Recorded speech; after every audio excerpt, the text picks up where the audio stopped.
Hello, this is Fahad from Game Code Bytes. In this presentation, we will learn how to build a tween effect or mechanism using JavaScript. You probably have seen this effect or movement in some video games. For example, recently I was playing a game called Hollow Knight, and every time I press R2 on the controller, the hero will perform a dashing movement, but on the x-axis. Now what we will do is do something similar to that, but on both x and y axes. So let's begin. I created a basic boilerplate. I have a folder called Tween. Within that folder, I have three files: index.html, index.js, and style.css. Index.html, I have created a canvas element with an ID of canvas and a reference to the JavaScript file and a reference to the style sheet file. The style sheet file, it's just a basic styles for the canvas and the HTML body.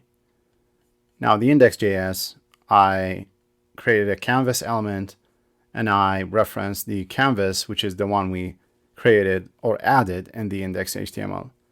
And we created a context object, which is the object responsible for drawing things on the canvas. And we set the width, height, and then we push the canvas into the middle of the screen. That's it. Now we need to have a shape where we will do the tween on it. And it's basically any kind of shape. For me, I'm just going to create a box object. And then within that object, I'm going to create a basic props. Like for example, the X position, I'm going to set it to 0. And the Y position, I'm going to set it to 0. And a velocity, actually before the velocity, let's just set the width 20 and height to 20. And then the velocity is going to be an object that has X and Y, and also set to 0, 0. Also, let's add the color. And we need another thing called the target position. We can either create an object or we can just create two props called tx and ty. It doesn't matter. I'm just going to create two values actually. Tx, it's going to be 0, and ty, it's going to be 0. Now we have the box object. We will draw the object on the canvas. Now let's draw the box object. So I'm going to create a function called frame. And within that, we will request animation frame, and we will pass the same function as a callback. And we also need to clear the canvas every time we enter the frame. Now, notice that this is not a best practice to clear the frame, clear the canvas every time you enter a frame. But it's okay. It's a pretty simple and basic simulation. Now we're ready to draw the box. So I'll say context.fillStyle equals box.color. Next, going to be context.fillRect. And it's going to be box.x, box.y, and its width and height. Now we need to call the frame function. As you can see, we are able to see the box at the location of 0, 0 on the canvas. I'm going to add some borders to the box instead of only orange color. And to do that, I'll use stroke style. And I'm also going to use a color that is almost black. And I also need to say line width, which you can think about it, the border width. It's going to use 6, for example. And we also can use stroke rect instead of fill rect. And it's going to be doing the same, but it will add some borders. And it's working. Now we need to create a listener to the mouse click. So every time we click on the canvas, we want the box to move to that position. So I'll say canvas.on mouse down equals function. And what we need from that function is two values, offset x and offset y, which is the x and y position of the mouse on the canvas. Let's test this out and see if it's working. We will console log offset x and offset y. We need to open the developer console and let's test it out, and it's working. Now I'm going to separate the drawing function from the update function instead of having everything within the frame. So I'll create a function called render. You can call it draw, whatever you want. And here I'll have all of that logic within the render. And I also need a function called update to create the tween logic here. But then in the frame, we need to call the update. Then once we updated everything, then we need to render. And it's still working. Now, the moment we click on the canvas, we need to update the target X and target Y position of the box object so that we can create a new velocity on the X and Y axes based on that target X. So first of all, let's remove this console log, and then we'll say box.tx equals offset X and box.ty equals offset Y.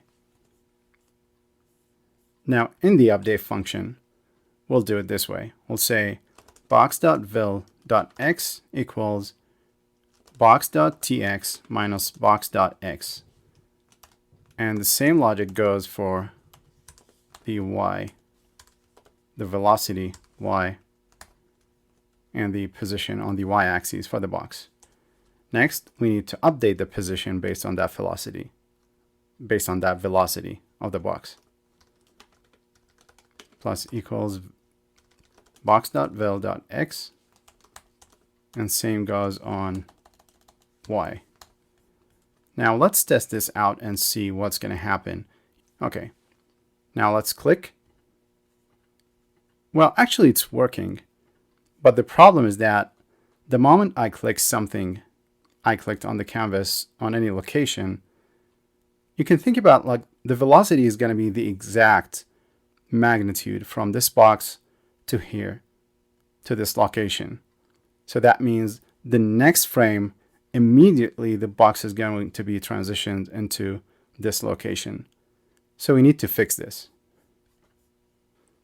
We need to divide this magnitude into chunks so that instead of doing all the motion, all the tween in one frame, we'll divide it into a course of multiple frames. And to do that, we will multiply this by a small number. And actually, I'm going to create a constant called tween speed equals, for example, 0.2. And then here, I'm going to multiply that by the tween speed. Same goes on the velocity on the y-axis. Let's try this out now. And it's working. Now let's change the value and make it a little bit bigger. Let's say 8. Now it's going to be more faster. Good. Let's put it back to 2. Now you probably noticed something. When we click on the canvas and the box is going to chase the mouse to get into the position of the mouse, because this is the target X and Y, it's going to put the box exactly here. So the mouse is going to be on 0, 0 position of the box. We need to fix this. We need to put this exactly at the center of the box. So let's do this. And to fix that, we need to say not just minus box.x, but minus box.width divided by 2. height divided by 2. Let's test this out.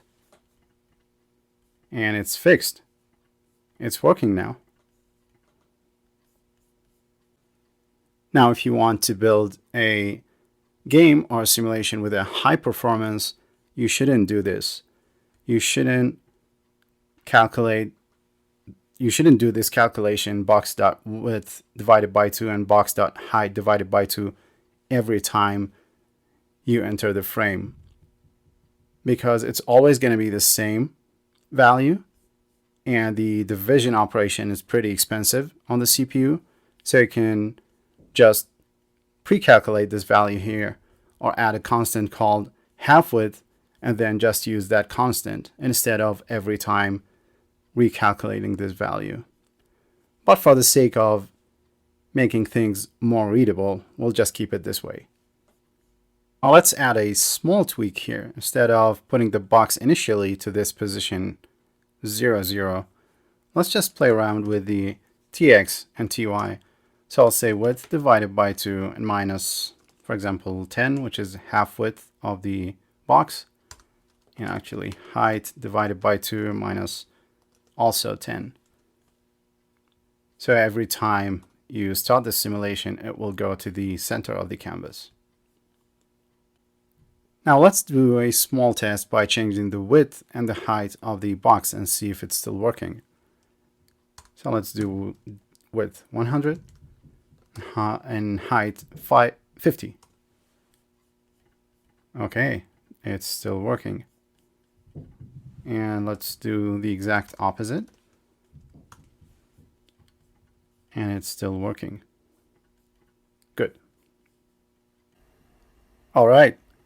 This is going to be the end of the Tween tutorial with JavaScript. If you find it useful, subscribe to my channel. Thank you guys for watching. This is Fahad from Game Code Bytes.